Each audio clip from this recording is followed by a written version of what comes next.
میرے بھائیو سورہ یاسین قرآن حکیم میں سورت نمبر ہے 36 اور یہ مکی سورت ہے. پارہ نمبر 22 سے شروع ہو کر پارہ نمبر 23 میں کمپلیٹ ہوتی ہے.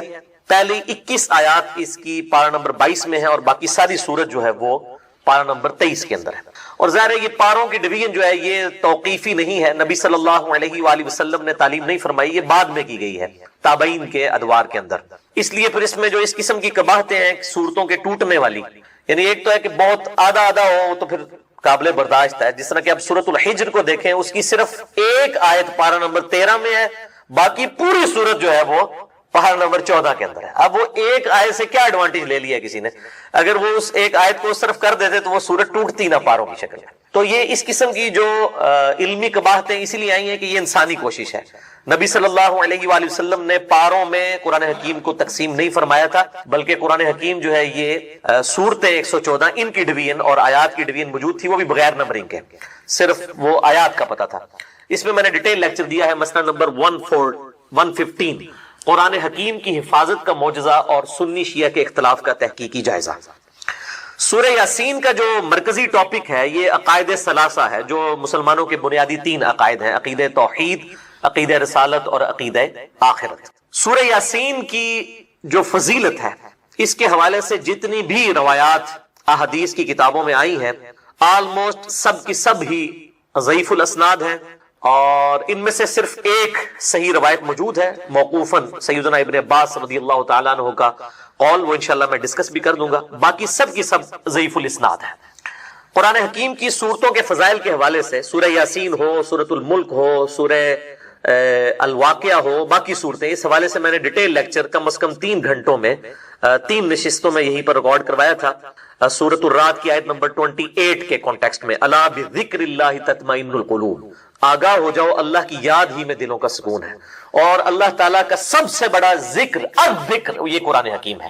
انا نحن نزلنا الذکر وانا له لحافظون, سورۃ الحجر آیت نمبر 9. تو میں نے اس اللہ کے ذکر والی جو آیت ہے سورۃ الرعد آیت نمبر 28, اس کے کانٹیکسٹ میں قرآن حکیم کی 12 صورتوں کے فضائل 3 نشستوں کے اندر مسئلہ نمبر 112 ABC یہ ریکارڈ کروائے تھے.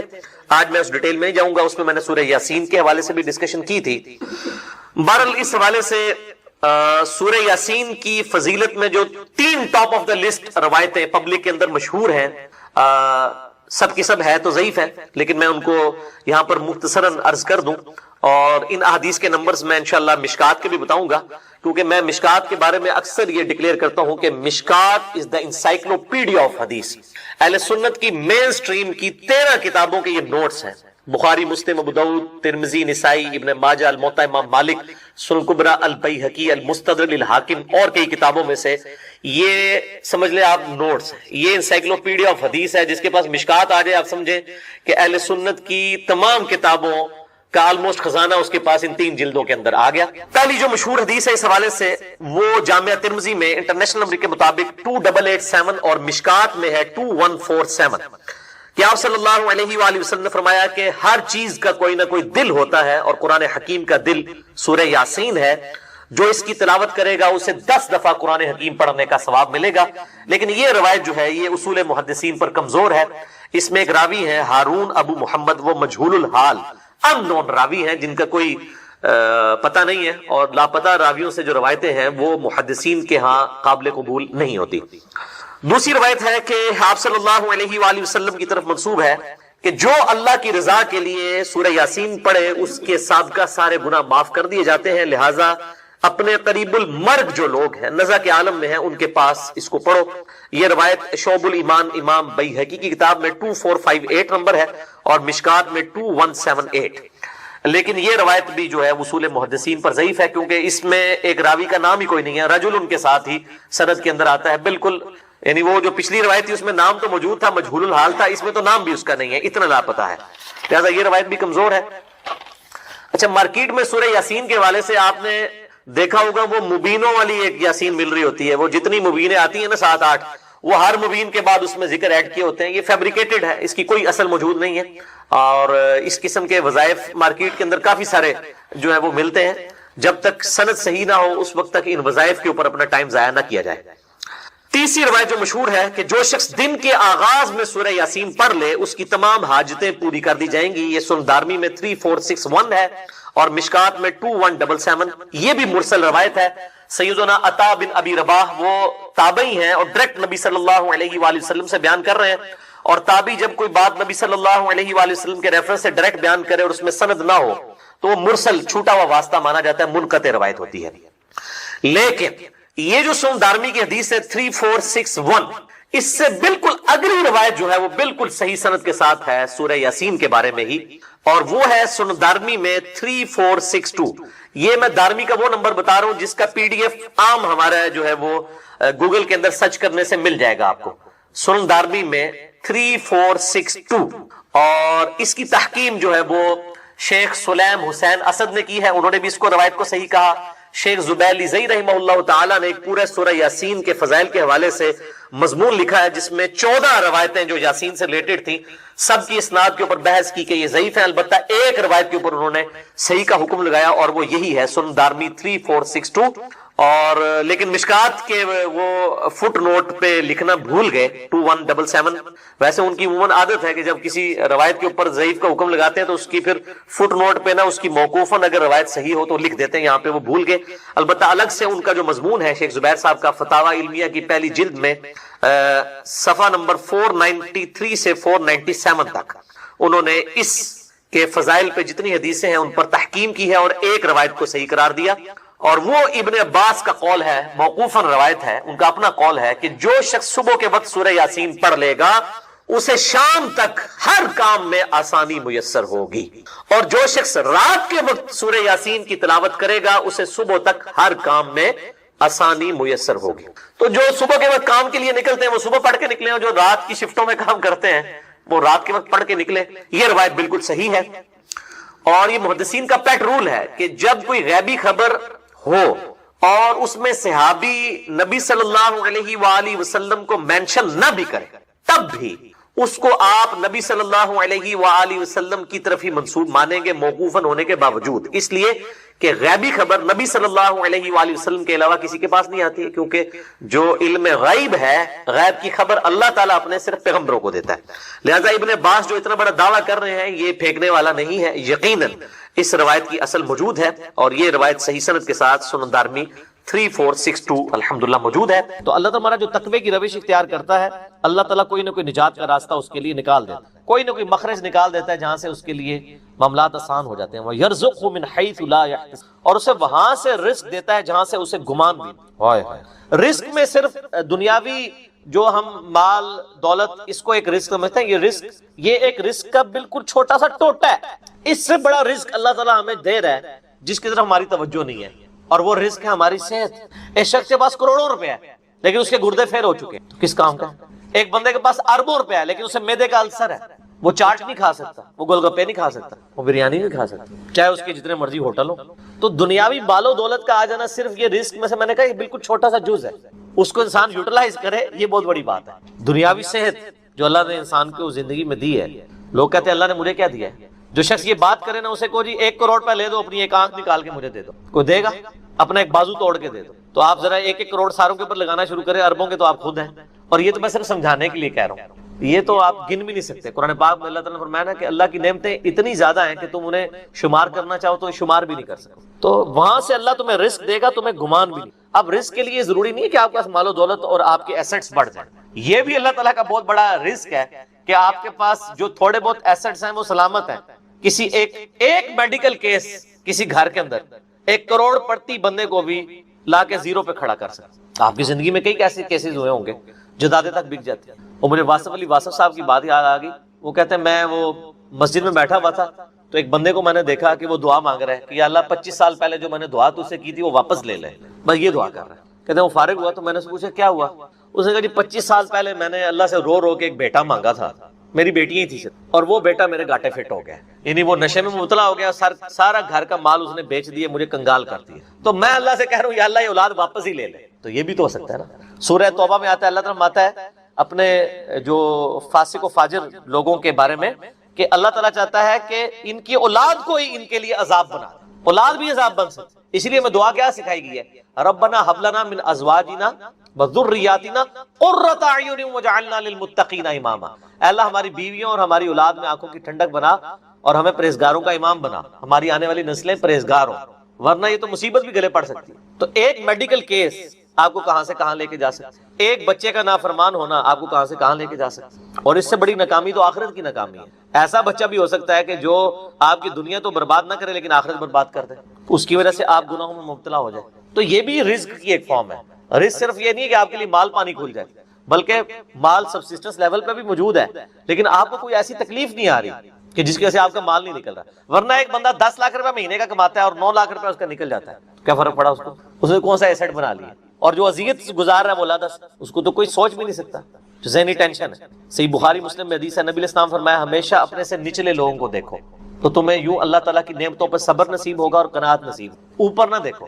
اور پھر بخاری مسلم میں یہ حدیث ہے کہ ابن آدم کے پاس اگر سونے کی 2 وادیاں ہوں تو وہ خواہش کرے گا تیسری وادی بھی مجھے مل جائے، اس کا پیٹ صرف قبر کی مٹی بھری، والعیاذ باللہ تعالی۔ بخاری مسلم دونوں میں حدیث ہے کہ انسان کہتا ہے میرا مال میرا مال میرا مال، نبی علیہ السلام فرمایا تیرا مال تو وہ ہے جو تو نے کھا پی لیا یا پہن کر بوسیدہ کر دیا یا اللہ کی راہ میں خرچ کر کے آخرت کے لیے محفوظ کر لیا، باقی جتنا مال ہے وہ تو تیرے ورثہ کا مال ہے، تو کہتا ہے میرا مال ہے۔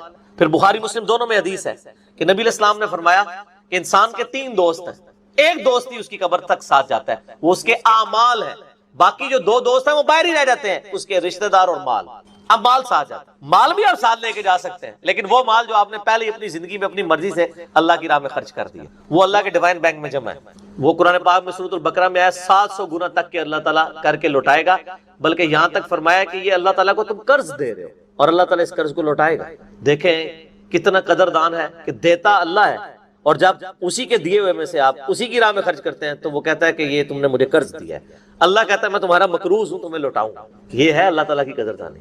جامعہ ترمذی میں حدیث ہے، مسند امام احمد میں موجود ہے کہ نبی علیہ السلام فرمایا کہ جب بھی کوئی شخص دعا کرتا ہے وہ خالی نہیں جاتی، یا تو اس دعا کے عوض جو تم نے مانگا وہ اللہ تمہیں عطا کر دیتا ہے، یا اس سے بہتر یعنی اس کی برکت سے اللہ تعالیٰ بہتر نعم البدل دیتا ہے، تمہاری کوئی تکلیف ٹال دیتا ہے، یا پھر اس دعا کو سنبھال کے رکھتا ہے قیامت کے دن کے لیے، اور اس دعا کے ایکویلنٹ تمہیں اجر عطا فرما۔ تو دعا تو بہت ضروری ہے، اللہ کی طرف رجوع لانا ہے۔ ٹاپک اور طرف چلا جائے گا، فی الوقت اس کی طرف آپ کنسنٹریٹ کریں کہ اللہ تعالیٰ مارا کہ تمہیں وہاں سے رزق ملے گا، تمہیں گمان بھی نہیں ہوگا۔ وَمَن يَتَوَكَّلْ عَلَى اللَّهِ، اور جو کوئی اللہ پر توکل کرے فَهُوَ حَسْبُهُ، تو اللہ اس کے لیے کافی ہے۔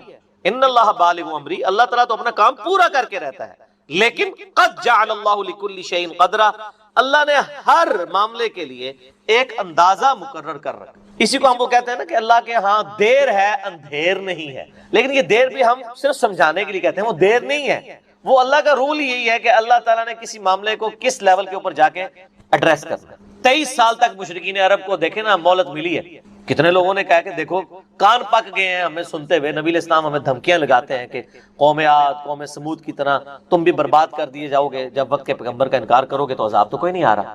اور قرآن پاک میں پھر نبی علیہ السلام کے بارے میں بھی آتا ہے کہ آپ علیہ السلام نے بھی تھوڑی سی بے صبری کا مظاہرہ کیا، سورۃ الانعام کے سٹارٹ میں آپ پڑھ کے دیکھ لیں تو اللہ تعالیٰ نے پھر جلال فرمایا کہ نبی تم چاہو تو جاؤ زمین میں کوئی سرنگ تلاش کر لو یا آسمان میں کوئی سیڑھی لگا کے ان کی مرضی کا معجزہ انہیں لا کے دکھا دو، ہم اپنے فیصلوں میں یعنی کسی کے پابند نہیں ہیں۔ پھر سورہ آل عمران میں آتا ہے جب غزوہ احد کے موقع پہ نبی علیہ السلام کی زبان سے بددعا نکل گئی خالد ابن ولید کے لیے کہ اللہ تعالیٰ ایسی قوم کو کیسے ہدایت دے گا جنہوں نے اپنے نبی کا چہرہ خون سے رنگ دیا۔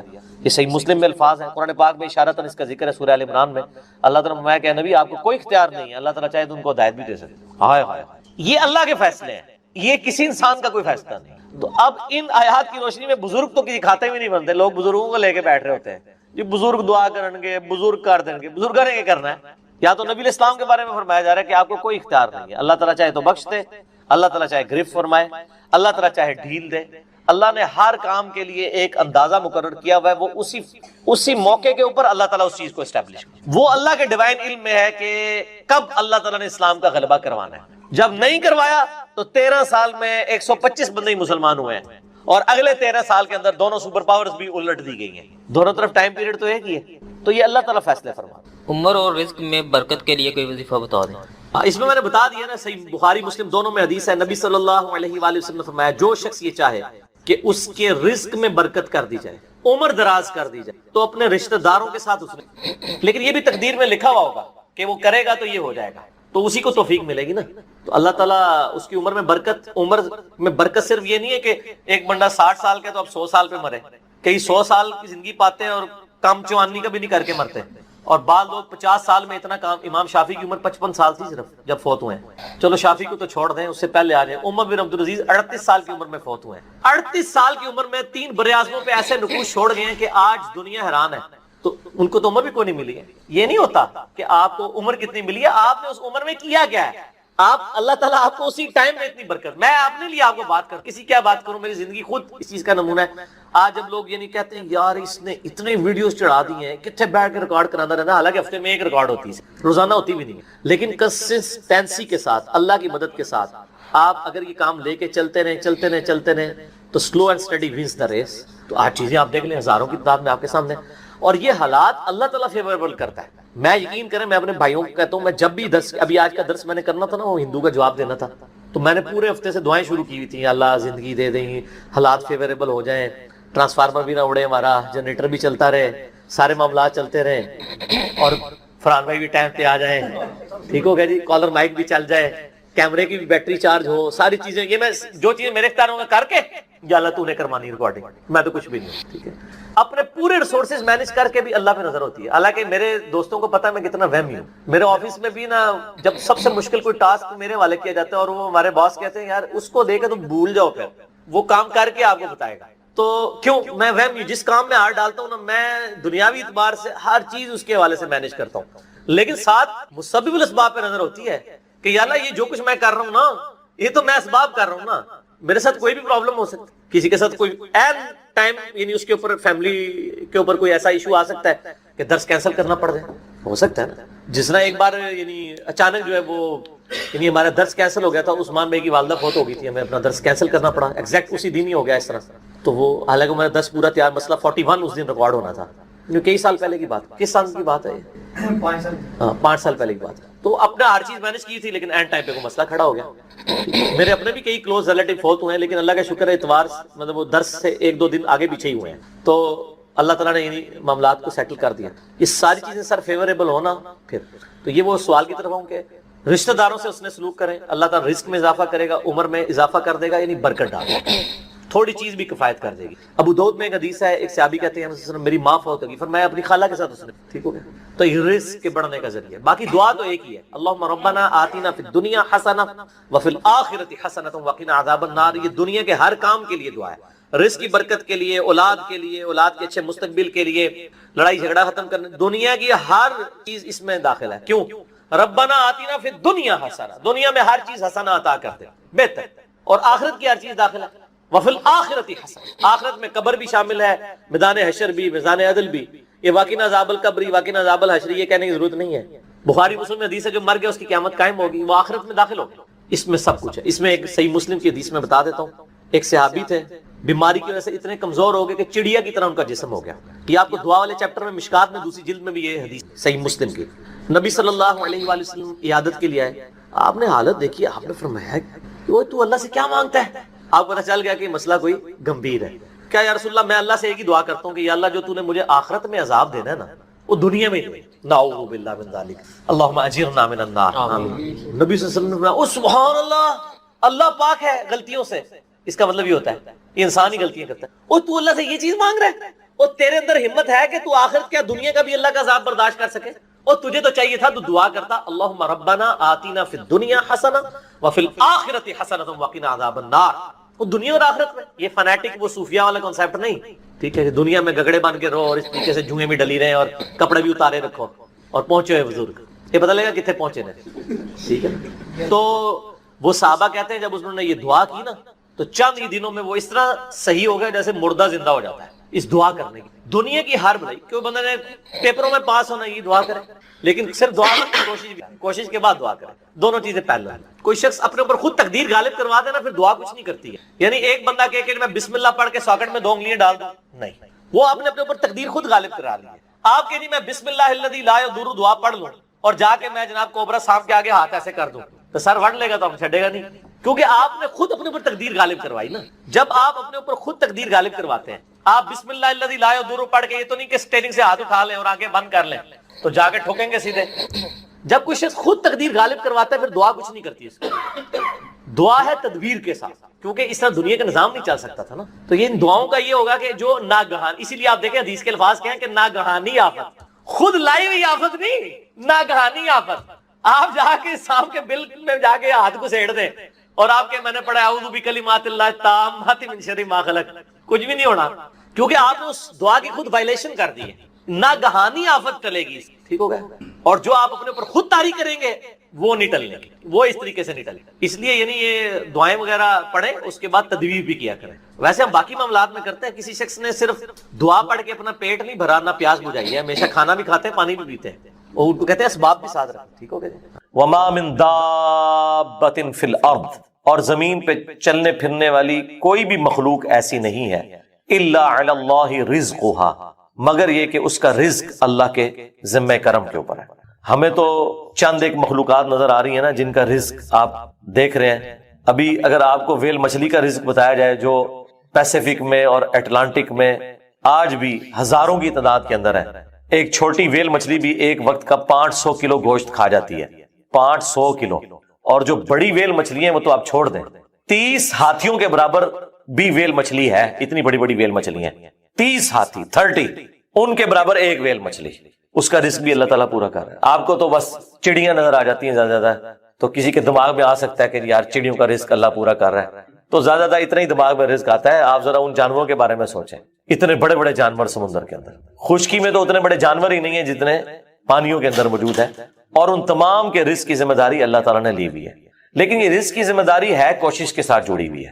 یہ نہ سمجھیں کہ ویل مچھلی کے منہ میں آگے اللہ تعالیٰ کو چیز ڈال دیتا ہے, نہیں, کوشش کرنی پڑتی ہے, انسان کو بھی کوشش کرنی پڑتی ہے. اللہ نے دنیا کو اسباب کے ساتھ جوڑا ہوا ہے, ہاں کوشش کرو گے رزق ملے گا. پوٹینشلی رزق اللہ تعالیٰ نے قیامت تک کے لیے اس پلانٹ ارتھ پہ رکھ دی ہے. دیکھیں آج سے آلموسٹ 200 سال پہلے تک تو کسی کو پتہ ہی نہیں تھا کہ زمین میں انرجی کا اتنا بڑا خزانہ موجود ہے تیل کی شکل میں. 1853 میں وہ پہلا کنواں پنسلوینیا میں امریکن سٹیٹ کے اندر دریافت ہوا تھا, کرنل ایڈون نے کیا تھا. اتنی ماشاءاللہ مٹھی داڑھی تھی, ہے کرسچن تھے ویسے وہ. اور عرب ملکوں میں وہ تو 20ویں صدی کے اندر تیل نکلا ہے, 1960 کے قریب جا کے یہ تیل نکلا ہے عرب ملکوں میں. اب میرا سوال یہ ہے کہ 1300 سال تک سارے بزرگان دین حج عمرے کے لیے جاتے رہے, جو نیچے نگاہ مارتے تھے تو ساتوں زمینیں کراس اور اوپر عرش پہ نگاہ پہنچتی تھی, کسی بزرگ کو تیل نہیں نظر آیا عرب کی سرزمین میں. ایسے بزرگوں سے جان چھڑا سکتے تھے کہ اتنے تے گئے نہیں ہون گے, تے مکے مدینے تے گئے سن نا, اتوں لنگے نے نا, کسی کو تیل نظر آیا. دنیا کو اللہ نے بقدر ایفرٹ رکھا ہے, اور یہ بھی اب مزید کوئی 50-60 سال کا تیل رہ گیا.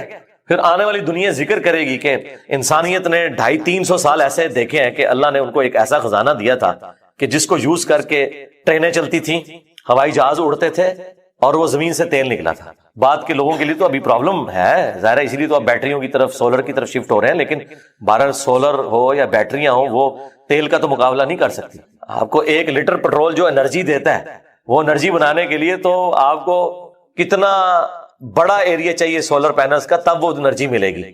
تو اس کے لیے تو پھر آپ جہاز جو سولر والے انہوں نے بنائے بھی ہیں نا, وہ اتنے بڑے بڑے جہاز ہیں اور مسافر اس میں تھوڑے سے ہی بیٹھتے ہیں. یہ جو بوئنگ 747 یا ایئر بس 380 جو 500 مسافروں کو لے کے جا رہی ہے, اس کی انرجی اگر آپ کو سولر پینل سے کرنی پڑ جائے تو اس جیسے 50 جہاز بنائے تو تب جا کے اس میں اتنے بندے بیٹھیں گے.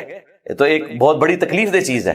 تو اللہ تعالیٰ نے بہرحال سولر کی شکل میں ایک اور خزانہ دیا ہے, اس کے اوپر محنت ہو رہی ہے, بیٹریز کے اوپر محنت ہو رہی ہے. تو اللہ نے پوٹینشلی رزق انسانیت کا, اور رزق میں صرف کھانا پینا نہیں ہے, تمام ضرورت کی چیزیں. اس وقت تو ہمارا رزق, وہ مجھے اشفاق احمد صاحب کی بات یاد آئی, وہ کہہ رہے تھے 1960 میں وہ کہہ رہے تھے کہ میری تنخواہ کا 10% کیا 5% بھی ان چیزوں پہ نہیں لگتا تھا جن چیزوں پہ اب آ کے میری تنخواہ کا 80% لگ رہا ہے. کیونکہ اس وقت انسان کی بنیادی ضرورتیں نہیں ہوتی تھی, بلکہ آپ لوگوں نے اپنی زندگی میں دیکھ لیا ہے کہ پچھلے 10-12 سال کے اندر آپ کی زندگی میں 2 چیزیں, ایک اسمارٹ فون اور دوسرا انٹرنیٹ, یہ ایسا داخل ہوا ہے کہ آپ گرمی میں پنکھا بند کر کے بیٹھ جاتے ہیں, انٹرنیٹ نہ بند ہو جائے کہیں, اگر یو پی ایس بند ہو گیا, کیونکہ وہ تو آپ کی سانس چلا رہا ہے نا. پہلے یہ سانس بند ہوتی تھی پنکھا بند ہونے سے, اب پنکھا بند ہونے سے نہیں ہوتی. آپ نیٹ کا کنیکشن دیں, 2-2 گھنٹے بیٹھ کے لوگ نیٹ کے اوپر اور واٹس ایپ پہ ایک دوسرے کے ساتھ میسجنگ کرتے رہیں گے, پسینے چھوٹ رہے ہیں, ان کو کوئی پرواہ نہیں.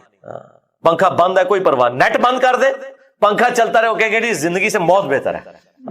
یہ ہو گیا بھائی. تو یہ تو آپ کی زندگی میں ابھی انٹر ہوئی ہے نا چیز. الیکٹریسٹی ایک بنیادی ضرورت بن چکی ہوئی ہے. یہ سارا رزق ہے اللہ کی، نعمتیں ہیں اللہ تعالیٰ کی، اور اللہ تعالیٰ یہ ساری نعمتیں وقت کے ساتھ ساتھ ایکسپلور کروا رہا ہے، پوٹینشلی زمین کے اندر موجود تھیں. تو اللہ تعالیٰ فرماتا ہے تمام چلنے پھرنے والوں کے رزق کی ذمہ داری ہمارے اوپر ہے. وَيَعْلَمُ مُسْتَقَرَّهَا وَمُسْتَوْدَعَهَا، اور اللہ تعالیٰ کو ہر جاندار کے ٹھہرنے کی جگہ بھی معلوم ہے، اور الٹیمیٹلی جہاں اس نے سپرد ہونا ہے وہ جگہ بھی معلوم ہے. اللہ اکبر. ٹھہرنے کی جگہ تو آپ کو سمجھ آ رہی ہوگی کہ اللہ تعالیٰ کو یہ پتا ہے کہ کس انسان نے کہاں پہ رکنا ہے، کس شیر نے کس غار میں رہنا ہے، کس مگرمچھ نے کس میٹھے پانی میں گزارا کرنا ہے، کون سی ویل مچھلی کس سمندر میں ہے، اور کہاں کہاں اس نے اپنا وقت گزارنا ہے. صرف یہ اللہ کے علم میں نہیں، وَمُسْتَوْدَعَهَا، اس نے مر کے جہاں پہ جانا ہے وہ جگہ بھی اللہ کو معلوم ہے. کس کی قبر جو ہے وہ مٹی کا ڈھیر بننی ہے، کس کی قبر سمندر میں بننی ہے، کس کی قبر شیر کے پیٹ میں بننی ہے، کس نے ایئر کریش میں ہواؤں میں بکھرنا ہے. ہر بندے کا جو الٹیمیٹ انجام ہے وہ بھی اللہ تعالیٰ کو ہر مخلوق کا پتہ ہے.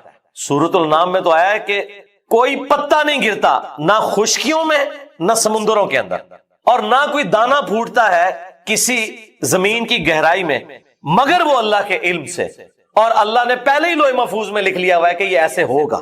یہ اس سے بھی اگلا ورژن ہے کہ نہ صرف وہ کام ہونے کے بعد اللہ کو پتا چلتا ہے، ہونے سے پہلے بھی اللہ نے اپنے علم میں رکھا ہوا ہے، اور علم میں نہیں لکھ کے رکھا ہوا ہے کہ یہ ایسا ہوگا. اور یہاں پہ بھی وہ ذکر آ گیا کہ رزق بھی اللہ کے ذمہ ہے، اور وہ جانتا ہے ہر بندے کی، ہر مخلوق کے ٹھہرنے کی جگہ اور الٹیمیٹلی سپرد ہونے کی جگہ. کل فی کتاب مبین. اور ہر دیکھیں یہ جرم اسی لیے ہو رہا ہے کہ امت کو کہانی کرا دی گئی ہے کہ جس نے ایک دفعہ بھی کلمہ پڑھ لیا ہے اب جنت اس کی گارنٹیڈ ہے، جو مرضی کرتا رہے. اور یہ بھی چیزیں آؤٹ آف کانٹیکسٹ پیش کی گئی ہیں، یہ اس طریقے سے نہیں تھا. صحیح بخاری کی حدیث ہے، نبی صلی اللہ علیہ وآلہ وسلم نے فرمایا میری پوری امت جنت میں جائے گی سوائے اس کے کہ جس نے جنت میں جانے سے انکار کر دیا. تو پوچھا گیا کہ من ابا یا رسول اللہ، کس نے انکار کیا؟ تو آپ نے فرمایا کہ جس نے میرا حکم مانا وہ جنت میں جائے گا، اور جس نے میری نافرمانی کی اس نے جنت میں جانے سے انکار کر دیا. باقی وہ بات الگ ٹھیک ہے، بخاری اور مسلم میں حدیث ہے کہ نبی صلی اللہ علیہ وآلہ وسلم بار بار دوزخ کی طرف جائیں گے، اللہ تعالیٰ ان کے لیے تعداد مقرر کرے گا، اللہ کے اذن سے آخر میں اس شخص کو بھی جنت سے دوزخ سے نکال کے جنت میں لے آئیں گے کہ جس کے دل میں رائی کے دانے کے برابر بھی ایمان ہوگا. لیکن یہ کون سوچ سکتا ہے کہ کتنا عرصہ اس کو وہ جہنم میں وہ پیریڈ گزارنا پڑے گا. اللہم اجرنا من النار. یہاں تو کہہ دیتے ہیں جناب ایک پھیرا لگے گا، آپ کو پھیرے کی لینتھ کا ہی نہیں پتا. ہم لوگ تو 5 سے 10 سیکنڈ کے لیے موم بتی کے فلیم کے اوپر نہیں ہاتھ رکھ سکتے. دنیا کی آگ، اور بخاری اور مسلم دونوں میں حدیث ہے کہ آخرت کی آگ جو ہے وہ دنیا کی آگ سے 70 گنا تیز ہے. تو یہ بات کر دینا بڑا آسان ہے. اچھا آپ اس کو دنیا میں اگر کسی کو پریکٹیکلی امیجن کروائیں نا تو وہ کانپ اٹھے گا. اگر کسی کو آ جائے نا کہ تمہیں ایک جمعے کی نماز چھوڑنے پر یا ایک فجر ظہر عصر مغرب کی چھوڑنے پر، فجر چھوڑنے پر فجر سے لے کر ظہر تک ایک 10 بائی 10 کے کمرے میں رکھا جائے گا جس میں 100 کوبرا سانپ ہوں گے، 100 بچھو ہوں گے اور 100 اژدہے ہوں گے، بس صرف فجر سے ظہر تک تم نے وقت گزارنا ہے ایک نماز چھوڑنے پہ، تو وہ کانپ اٹھے گا اس تصور سے ہی، کیونکہ اس کو امیجن کر سکتا ہے. آخرت چونکہ دیکھی نہیں ہے تو وہ کہتا ہے بس ٹھیک ہے دیکھی جائے گی انشاءاللہ تعالیٰ، جو کچھ بھی ہے تیرے محبوب کی امت سے. تو جمعے کا معاملہ تو بہت سینسٹیو ہے. جمعے کی آپ اہمیت کا اندازہ اس بات سے لگا دیں کہ جمعے کی نماز کے اوپر ایک پوری سورت ہے، اس کا نام ہی سورۃ الجمعہ ہے، سورت نمبر 62 پارہ نمبر 28 میں، اور اس میں باقاعدہ اللہ تعالیٰ نے جمعے کی فرضیت کا ذکر کیا ہے. اعوذ باللہ من الشیطان الرجیم، بسم اللہ الرحمن الرحیم. یا ایھا الذین آمنوا اذا نودی للصلاۃ من یوم الجمعہ، اے ایمان والو جب ندا دی جائے، اذان دی جائے جمعے کے لیے، اس کی نماز کے لیے جمعے کے دن، فاسعوا الی ذکر اللہ، تو جلدی سے لبکو اللہ کے ذکر کی طرف، وذروا البیع، اور تجارت چھوڑ دو، ذالکم خیر لکم ان کنتم تعلمون، اسی میں تمہاری خیریت ہے اگر تم جانتے ہوتے. فاذا قضیت الصلاۃ، ہاں جب نماز پڑھ چکو، فانتشروا فی الارض وابتغوا من فضل اللہ، اس کے بعد تم زمین میں پھیل سکتے ہو اور اللہ کے فضل کو تلاش کرو. یعنی صرف جمعے کے اس ٹائم پیریڈ کے لیے آپ نے کاروبار زندگی کو ترک کرنا ہے.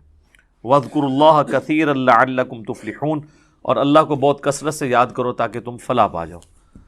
تو جمعے کی فرضیت قرآن میں آئی ہے, اس سے آپ اس کی اہمیت کا اندازہ لگا سکتے ہیں. باقی جتنی نمازوں کا ذکر ہے وہ جنرل ہے ان کی فرضیت کے اعتبار سے, یا ایون سورۃ النور کے اندر صلاۃ الفجر اور عشاء اور ظہر کا ذکر آیا ہے تو وہ پردے کے اعتبار سے آیا ہے. فرضیت کا جہاں تک ذکر ہے نا اسپیسیفکلی وہ جمعے کی نماز ہے, اسی لیے اس کی سب سے زیادہ امپورٹنس ہے.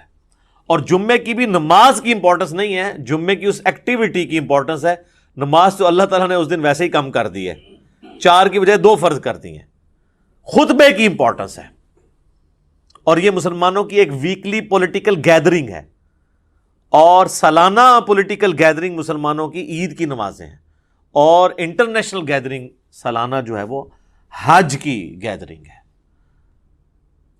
یہ یعنی جمعے کے خطبے اس لیے نہیں ہے کہ یہاں پہ آپ نے لوگوں کو یعنی نکاح, طلاق اور استنجے کا طریقہ یہ ساری چیزیں بتانی ہیں, اصل میں پولیٹیکل ایشوز کو ایڈریس کرنے کے لیے, تاکہ لوگ ایک پیج کے اوپر آئیں مسلمان. اسی لیے جمعے کی گیدرنگ ایک شہر میں ایک سے زیادہ ہونی بھی نہیں چاہیے. یہ تو آج کل ایک چندے کے چکر میں اتنی جامع مسجد بن گئی ہیں, ادروائز اصولاً دیکھا جائے تو ایک شہر میں ایک جامع مسجد ہوگی. ایران میں آپ چلے جائیں, تہران میں ایک جگہ جمعہ ہوتا ہے اور 15 سے 20 لاکھ لوگ ایک جگہ جمعہ پڑھ رہے ہوتے ہیں, اور ایران کا پریزیڈنٹ جمعے کا خطبہ دیتا ہے. یہاں پہ بھی ہمارے پرائم منسٹر کو فیصل مسجد میں خطبہ دینا چاہیے. تو آپ دیکھیں پھر کس طریقے سے قوم ایک جگہ جمع ہوتی ہے. ہم تو ایک قوم بھی نہیں اسی وجہ سے. بہرحال یہ الگ سے ایک ٹاپک ہے. جمعے کی فرضیت کے اعتبار سے سورۃ الجمعہ کافی ہے. بخاری اور مسلم دونوں میں حدیث ہے, نبی صلی اللہ علیہ وآلہ وسلم نے فرمایا کہ اگرچہ ہم سب سے آخر میں آئے ہیں لیکن قیامت والے دن ہم سب سے سبقت لے جائیں گے, یہود و نصارہ سے بھی. پھر نبی علیہ السلام نے اس کی ریزن بتائی کہ اللہ تعالیٰ نے جمعے کا دن یہودیوں پر پیش کیا, انہوں نے اس کی قدر نہیں کی, انہوں نے ہفتے کا دن اپنے لیے چوز کر لیا. پھر نصارہ پہ پیش کیا, انہوں نے اس کی قدر نہیں کی, اور اتوار کا دن انہوں نے چوز کر لیا. پھر اللہ نے ہماری رہنمائی کر دی جمعے کے دن کے لیے. اچھا, نبی علیہ السلام نے اس کو اللہ کی طرف منسوب کیا کہ اللہ نے ہمارے لیے رہنمائی مقرر کر دی کہ ہم جمعے کی طرف متوجہ ہوئے. اور پھر نبی صلی اللہ علیہ وآلہ وسلم فرمایا کہ قیامت والے دن یعنی اس جمعے کے دن کے تحفے کو ایکسیپٹ کرنے کی وجہ سے قیامت والے دن ہم سبقت لے جائیں گے, یعنی سب سے پہلے جنت میں جانے والے نبی صلی اللہ علیہ وآلہ وسلم کے امتی ہوں گے انشاءاللہ تعالی. اللہم اجعلنا منہم آمین. صحیح مسلم میں ایک حدیث ہے کہ نبی صلی اللہ علیہ وآلہ وسلم نے فرمایا کہ جمعے کا دن باقی تمام دنوں کا سردار ہے. اسی دن آدم علیہ السلام پیدا ہوئے, اسی دن وہ جنت میں داخل کیے گئے, اسی دن جنت سے نکالے گئے, اور اسی دن قیامت قائم ہوگی. ایک اور حدیث ہے بخاری اور مسلم دونوں میں, نبی صلی اللہ علیہ وآلہ وسلم نے فرمایا کہ جمعے کے دن ایک گھڑی, ایک لمحہ ایسا آتا ہے کہ اس گھڑی میں جو اللہ سے خیر مانگی جائے نا, اللہ تعالیٰ وہ خیر عطا فرما دیتا ہے. اچھا, اس میں اب مختلف اقوال ہیں. بہرحال صحیح مسلم میں ایک حدیث ہے کہ نبی علیہ السلام نے فرمایا کہ یہ جو قبولیت کی گھڑی ہے نا, یہ خطیب کے ممبر پر بیٹھنے سے لے کر نماز جمعہ کے ختم ہونے تک ہے. اس دوران یہ ایکٹیویٹی ہے, یعنی ایک گھڑی ایسی آتی ہے جو قبولیت کا وقت ہے. ویسے پبلک میں مشہور ہے کہ وہ 2 خطبوں کے درمیان وہ بھی ہو سکتا ہے, اس کے علاوہ بھی نماز کا بھی وقت ہو سکتا ہے جس میں آپ اللہ کی طرف رجوع لاتے ہیں. اس لیے آپ دیکھیں کہ بخاری اور مسلم دونوں میں حدیث ہے, نبی صلی اللہ علیہ وآلہ وسلم نے فرمایا جو جمعے والے دن سب سے پہلی گھڑی میں آتا ہے اسے اونٹ نحر کرنے کا ثواب دیا جاتا ہے, جو اس کے بعد آتا ہے اسے ایک گائے ذبح کرنے کا ثواب, جو اس کے بعد آتا ہے اسے ایک بھیڑ یا بکری ذبح کرنے کا ثواب, جو اس کے بعد آتا ہے اسے ایک مرغی ذبح کرنے کا ثواب, اور جو بالکل اینڈ پہ آتا ہے اسے انڈا صدقہ کرنے کا ثواب.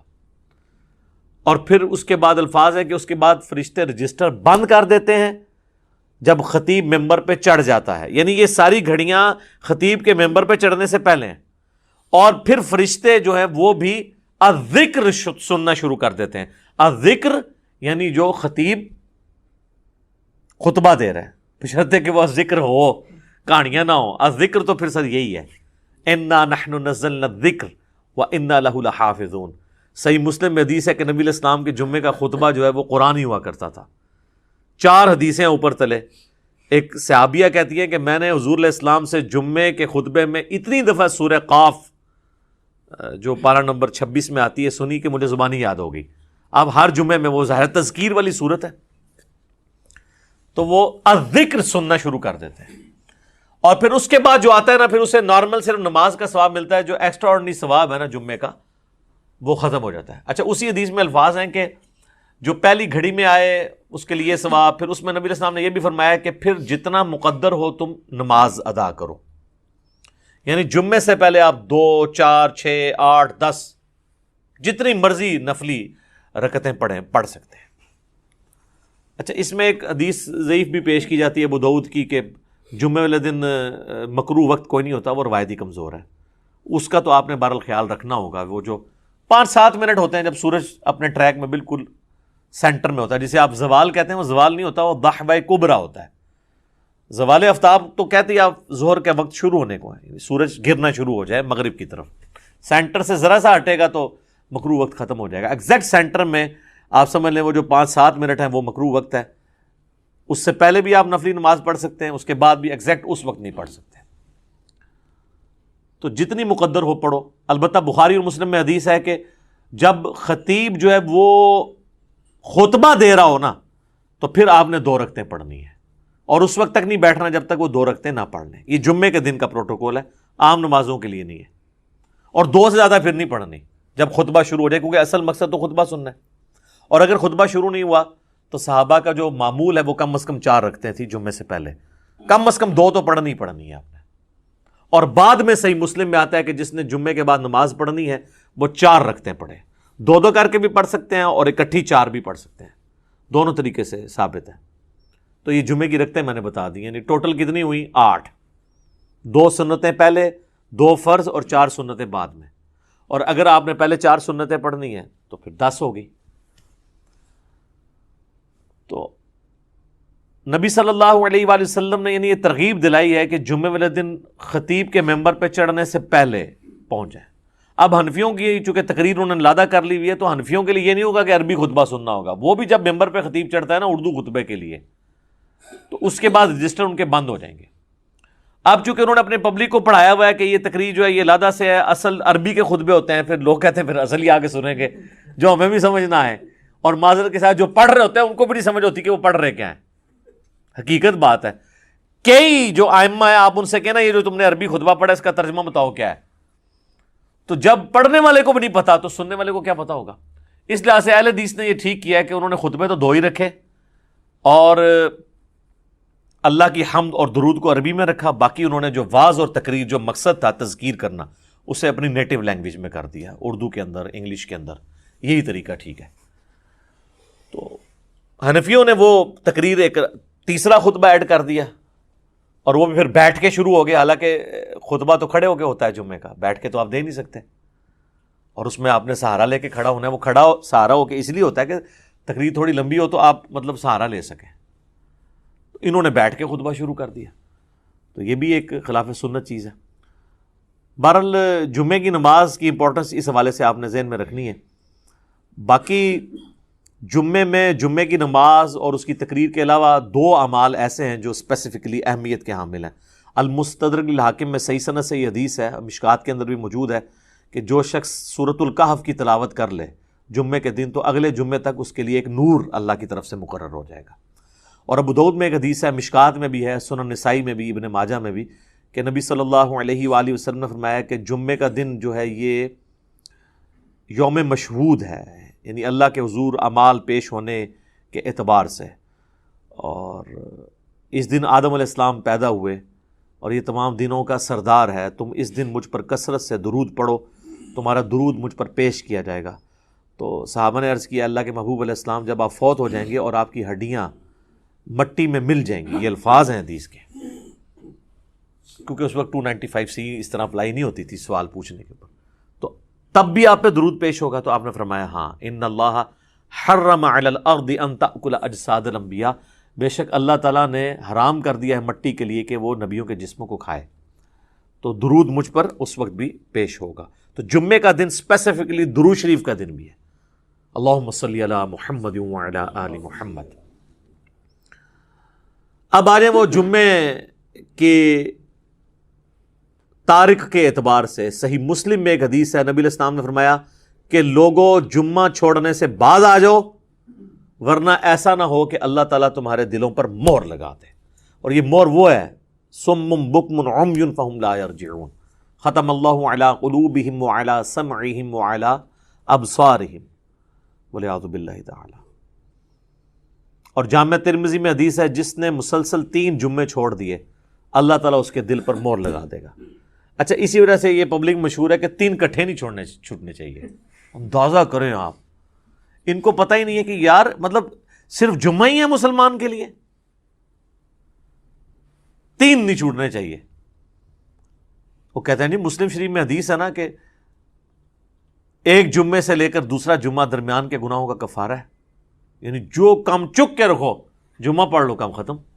تو یہ پوری حدیث اس طرح نہیں ہے میرے بھائی، پوری حدیث اس طرح ہے اگر کبیرہ گناہوں سے بچا جائے تو ایک جمعے سے دوسرا جمعہ، اس تو بھی آسان کام، ایک رمضان سے دوسرا رمضان۔ شکر ہے تسی یہ نہیں لے آیا جمعہ دے ہفتے بعد پھر اللہ کی بارگاہ، ایک رمضان سے دوسرا رمضان اور ایک نماز سے دوسری نماز درمیان کے گناہوں کا کفارہ ہے اگر کبیرہ سے بچا جائے۔ تو سب سے کبیرہ گناہ شرک کے بعد اگر کوئی ہو سکتا ہے تو وہ فرض نماز چھوڑنا ہے۔ تو اگر کبیرہ گناہ نہیں کیے، یعنی ایک جمعے سے لے کر اگلے جمعے تک کوئی نماز نہیں چھوڑی، پھر چھوٹے گناہ معاف ہوں گے۔ نماز چھوڑنے سے بڑا کون سا گناہ ہے؟ صحیح مسلم میں حدیث ہے، بندے کے ایمان، شرک اور کفر کے درمیان فرق نماز ہے۔ جامعہ ترمذی میں حدیث ہے، شقیق تابعی کہتے ہیں کہ صحابہ کرام صرف تارک الصلاح کی تکفیر کرتے تھے، جو نماز چھوڑنے والا نا اسے کافر سمجھتے تھے، اس کے علاوہ کسی گناہ کے اوپر وہ کفر کا فتویٰ نہیں لگاتے تھے۔ ابو داؤد ترمذی میں حدیث ہے، جس نے جان بوجھ کے نماز چھوڑی گویا اس نے کفر کیا۔ یہ تو بڑا سینسٹیو معاملہ ہے، کفر اور شرک کے درمیان فرق جب نماز ہے۔ اور اس سے بھی بڑھ کر سورۃ الروم کی وہ جو آیت ہے، منیبین الیہ، رجوع لاؤ اللہ کی طرف، وَأَقِيمُوا الصَّلَاةَ وَلَا تَكُونُوا مِنَ الْمُشْرِكِينَ، اور نماز کو قائم رکھنا، دیکھنا مشرکوں میں سے نہ ہو جانا۔ نماز چھوڑنے والے کو اللہ تعالیٰ میں گویا کہ وہ مشرک ہے۔ پاکستان کے شناختی کارڈ میں مسلمان ہے، اللہ کے ہاں وہ عملاً مشرک ہے، عملاً کافر ہے۔ ہاں ٹھیک ہے، ہم عقیدے میں فتویٰ نہیں لگاتے، باقی اس کا اور اللہ کا معاملہ ہے۔ پھر سنن ابن ماجہ میں حدیث ہے، ابو درداء اصحاب صوفہ میں سے ہیں، وہ کہتے ہیں کہ نبی علیہ السلام نے، بڑے پیارے الفاظ ہیں، میرے خلیل نے مجھے 3 وصیتیں کی تھی۔ نمبر 1، اللہ کے ساتھ شرک نہ کرنا، خواہ تمہارے ٹکڑے ٹکڑے کر دیے جائیں یا تمہیں آگ میں جلا دیا جائے۔ نمبر 2، کبھی نماز، فرض نماز نہ چھوڑنا، ورنہ اللہ کے ہاں تمہارا ذمہ اٹھ جائے گا، یعنی اللہ کو پھر کوئی پرواہ نہیں۔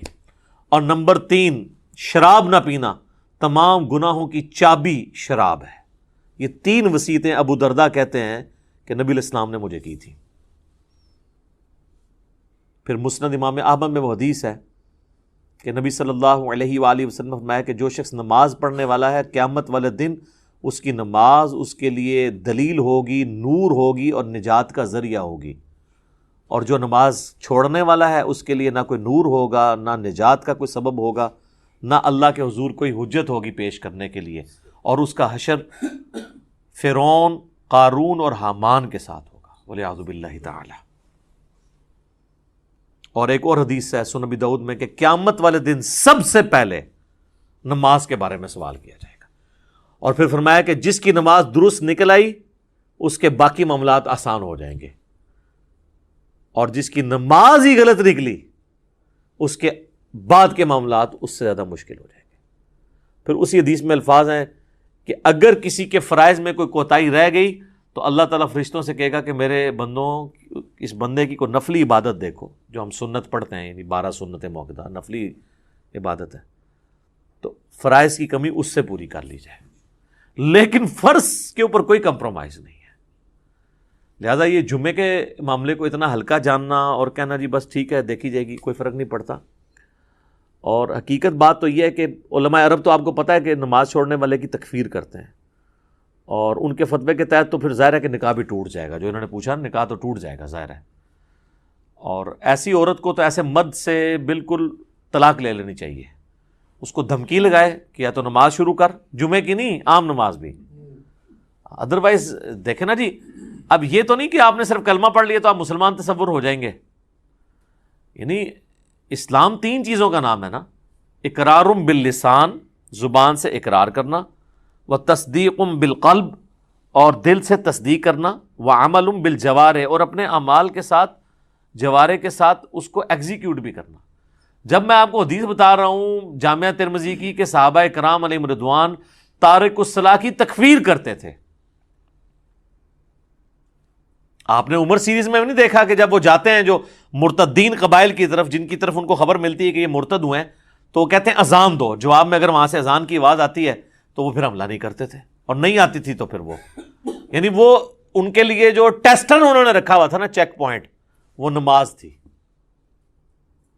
اب مجھے بتائیں صحابہ اگر اس وقت دنیا میں آ جائیں، اور ہم جو اس وقت کلیم کر رہے ہیں کہ دنیا کا سب سے بڑا اسلامی ملک پاکستان ہے نا، کہتے ہیں انڈونیشیا کو بھی پیچھے چھوڑ دیا نا اب آبادی کے اعتبار سے، تو وہ پاکستان کے شناختی کارڈ میں جو لکھا ہے اس اعتبار سے تو واقعی سب سے بڑا ہے. لیکن اگر اس کو اللہ کے کرائٹیریا میں دیکھا جائے تو یہ کہاں پہ کھڑا ہوگا ملک؟ میرے خیال ہے پاکستان میں 1% سے بھی کم لوگ ہیں جو 5 وقت کی نماز پڑھتے ہیں، اور جمعہ پڑھنے والے بھی ہارڈلی 5% ہوں گے، 5 سے 10%. اور یہ یہاں پہ ایشو ہے، ورنہ سعودیہ میں آپ چلے جائیں تو آپ کو یہ ریشو 80% پلس نظر آئے گی. انڈونیشیا، ملیشیا میں 80% زیادہ لوگ عام نماز بھی پڑھتے ہیں. جمعہ چھوڑنے کا تو کوئی تصور ہی نہیں ہے وہاں پہ،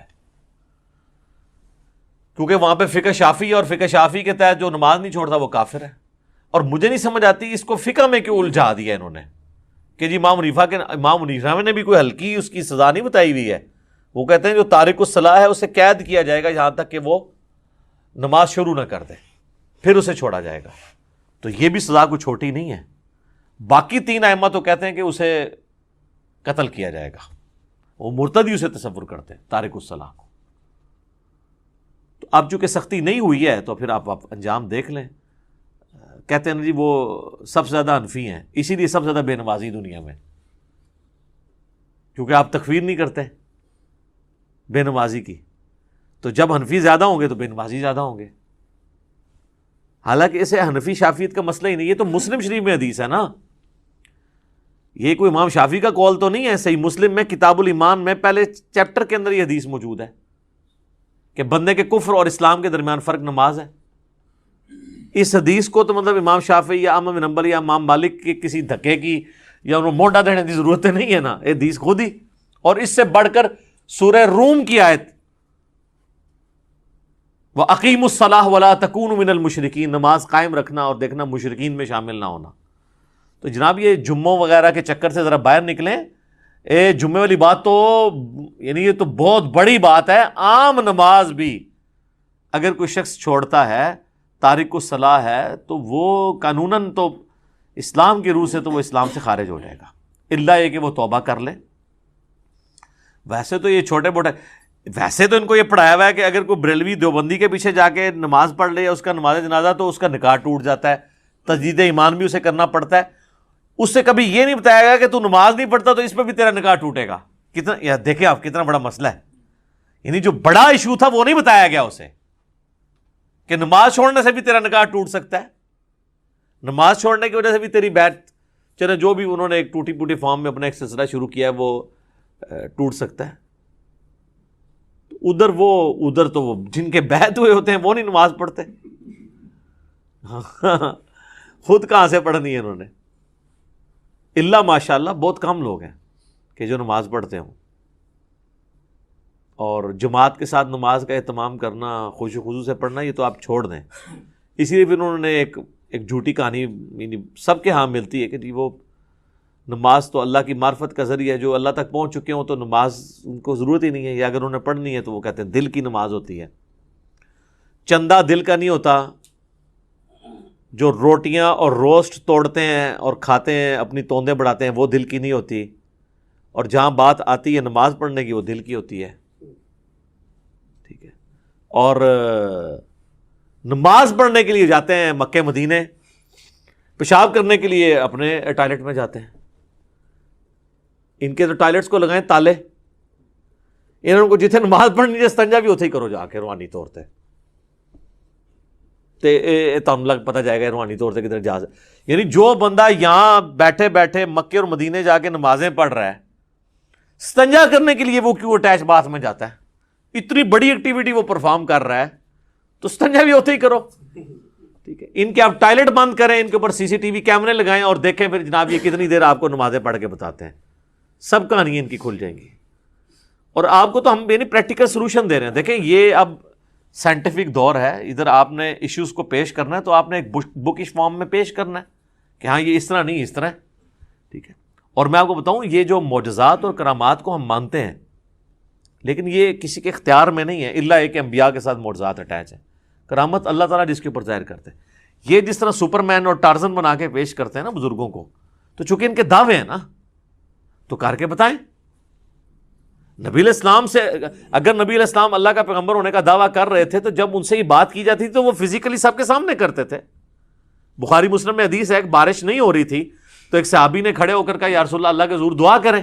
وہ کہتے ہیں ہم چلچلاتی دھوپ میں گئے ہیں اور واپس آئے ہیں تو بارش شروع ہو گئی تھی، اور اتنی بارش ہوئی کہ اگلے جمعے تک ہوتی رہی، اور اگلے جمعے وہی شخص دوبارہ کھڑا ہوا کہ یا رسول اللہ آپ دعا کریں کہ ہماری ارد گرد زمینوں پہ تو بارش ہو، ہمارے گھروں پہ نہ ہو، گھر کی چھتیں ٹپکنا شروع ہو گئی ہیں. تو نبی علیہ السلام نے اپنی مبارک انگلی سے یوں اشارے کیے اور وہ بادل پھٹنے شروع ہو گئے. ٹھیک ہے، اور وہ کہتے ہیں جب ہم اگلے جمعے کے لیے گئے بارش میں تھے تو واپس آئے تو دھوپ تھی. تو میرے بھائی یہ یعنی نبی علیہ السلام نے تو سب کچھ کر کے بتایا نا. آپ کا جن بزرگوں کے بارے میں کلیم ہے تو ہم ان کو سائنٹیفکلی اس طرح چیزوں پہ چیک کریں گے، یہ سب کے سامنے فزیکلی کر کے بتائیں گے. اور میں آپ کو بتاؤں نبی علیہ السلام کی نبوت کو جسٹیفائی کرنے والی سب سے بڑی چیز یہ ہے کہ ہزاروں کیمرے آپ کے اوپر فٹ تھے. یہ جو آپ کے صحابہ تھے سفر و حضر ہر وقت آپ کے ساتھ تھے. اگر آپ کے کریکٹر میں کہیں ذرا سے بھی جھول ہوتی نا تو آپ کی وفات کے بعد آپ کے وہ ساتھی جو جانثار ہمیشہ سے آپ کے ساتھ تھے، ایک تو وہ تھے نا جو فتح مکہ پہ طلقاء بنے، معافیاں مانگی، اور ایک حضور کا غلبہ دیکھ کے اسے ایک سردار کا غلبہ تصور کرتے ہوئے اذا جاء نصر اللہ والفتح کے تحت وہ اسلام میں داخل ہو گئے. وہ موٹیویشنل تو ان کا ایمان نہیں تھا